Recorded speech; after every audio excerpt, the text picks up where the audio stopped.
So I don't know if this is common, but there's this thing I like to do where I find a random show on Netflix or Hulu and just sort of throw it on the background while I do other things. Not so much to watch, but more so to just fill the void of silence. A couple of months ago for me, that show was Phineas and Ferb. Classic cartoon from my childhood that I knew would give me a good chuckle if I just happened to glance up and pay attention for a minute. However, I enjoyed the show so much, it went from more of casual background noise to a full-on binge of the show. I managed to finish all 4 seasons right before Netflix removed it from its roster, and I moved on with my life. With school coming back and summer vacation having recently ended, it's got me thinking again about Phineas and Ferb. Particularly about a question I've had since finishing the show: how long did their summer vacation actually last? The opening theme seemingly answers this question. As Bowling for Soup so elegantly explains in the first line, there's 104 days of summer vacation and school comes along just to end it. But with 4 seasons lasting over the course of 8 years, that just simply doesn't make any sense.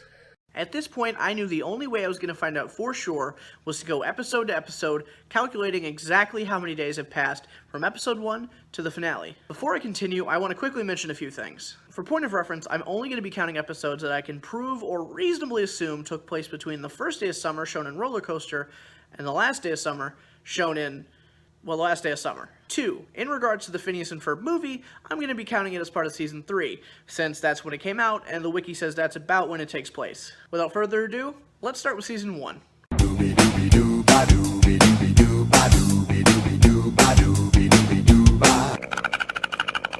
Season 1 ran from August 17, 2007 until February 18, 2009, airing a total of 47 episodes. For the most part, each episode of the season took place on its own day. The final 2 episodes of the season, entitled Unfair Science Fair and Unfair Science Fair Redux, Another Story, however, take place on the same day. One episode from the main point of view of Phineas and Ferb, and the other from the point of view of Candace. Taking that into consideration, Season 1 accounted for a total of 46 days. Before we move on to Season 2, I want to quickly bring attention to the episode Phineas and Ferb Get Busted. At the end of the episode, it's revealed that the entire episode had been a dream the entire time. The reason I'm still counting it is because there's no solid proof to prove that it happened during one of the other episodes, so it just makes it less messy to assume it happened on its own day.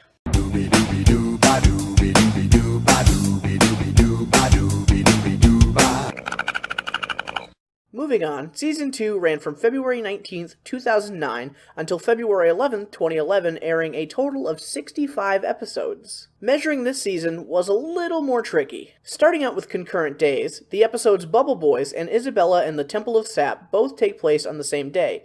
One episode from Phineas and Ferb's point of view, and the other from the point of view of Isabella and the Fireside Girls. Next comes Phineas and Ferb Musical Cliptastic Countdown. This episode was a clip show that counted down the top 10 songs from Season 1. Hosted by Major Monogram and Dr. Doofenshmirtz, this episode in itself is one giant fourth wall break, and for that I don't consider it canon. Lastly, this season included Phineas and Ferb Christmas Vacation, which is the show's very first canon episode that doesn't take place during summer. With all of that going into account, Season 2 contributed a total of 62 days towards the overall tally. Now before we go on to Season 3, I want to say that this one by far took the most amount of research out of the entire series. Not only were there more of the same kind of exempt episodes that there are in previous seasons, but this one included a certain 2-parter that just really stretched my investigative abilities.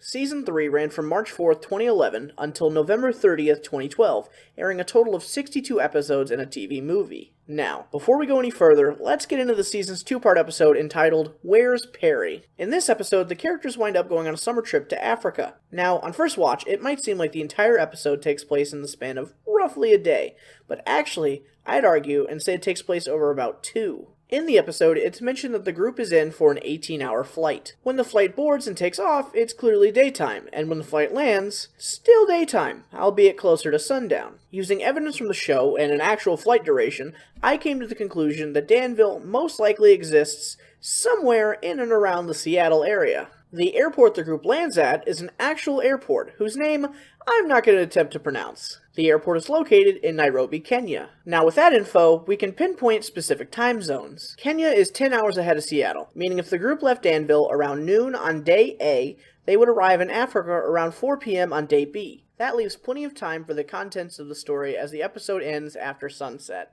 Okay, now that we've gotten past the two-parter, it's time to bring up the next bunch of non-exempt episodes that we need to discuss. This season introduced what seem to be referred to as time shift episodes. These episodes take place throughout history with different versions of our characters to fit in whatever era it takes place in. The episodes include Tri-Stone Area, Duke Dynasty, and Phineas and Ferb and the Temple of Dwachadun. I removed these because not only do they take place outside of summer, but their place in official canon is questionable. This season also included 2 Halloween episodes, one of which, called That's the Spirit, takes place after summer vacation. The last exempt episode to talk about before moving on is called Road Trip. It is mentioned in this episode that a total of 7 days have elapsed, by far the biggest adjustment an individual episode has made to the overall count. With that being said, this season amounts to a total of 67 days. Quick side note, there was one more episode this season entitled Excalifurb that I'm not removing from the overall count because it was presented as intern Carl telling a story to a sick Major Monogram. Again, since there was no way to prove that it happened concurrent to another episode,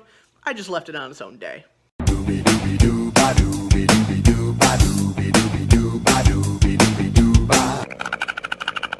Season 4 was the show's final season and ran from December 7, 2012 until January 15, 2016, airing a total of 48 episodes. This season brings back the trend of episodes that run concurrently with one another. The episodes B-Day and B-Story take place on the same day, with the first focusing on Phineas and Ferb and the second on Isabella and the Fireside Girls. Also, if you didn't get the joke that they made, the episode's called B-Story, spelled B-E-E, like bees, but it's also a B-story, like a secondary side story. You get it? Puns.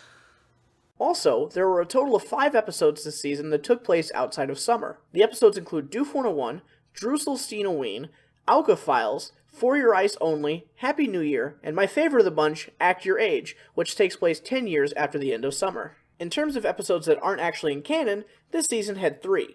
Terrifying Tri-State Trilogy of Terror, Phineas and Ferb Star Wars, and the show's second attempt at a musical clip show, Phineas and Ferb Musical Cliptastic Countdown, hosted by Kelly Osbourne. The last exempt episode to talk about is Tales from the Resistance Back to the Second Dimension. It acts as a follow-up to the TV movie and doesn't include any of the main universe characters. Since none of them appear and it takes place in a separate universe, it's removed from the count. With all of that mentioned, this season makes a final edition of 38 days. So, after tons of watching and researching and careful observation, we have finally come to the brink of an answer. Adding up the day count from each individual season after all of our exemptions, I have concluded that Phineas and Ferb's summer lasted a total of 213 days, which is actually 109 more days than they lead you to believe, so maybe they created some sort of temporal vortex manipulation device to add countless days of fun and adventure to their lives.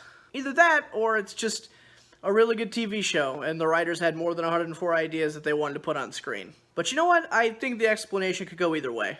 That being said, I hope you enjoyed the video. If you did enjoy that and want to see more of my content, go ahead and subscribe. Not every video I make is about cartoons, but some of them definitely are. Last but not least, go ahead and share this video with your friends. And with that, I'm Joe, signing off. Oh.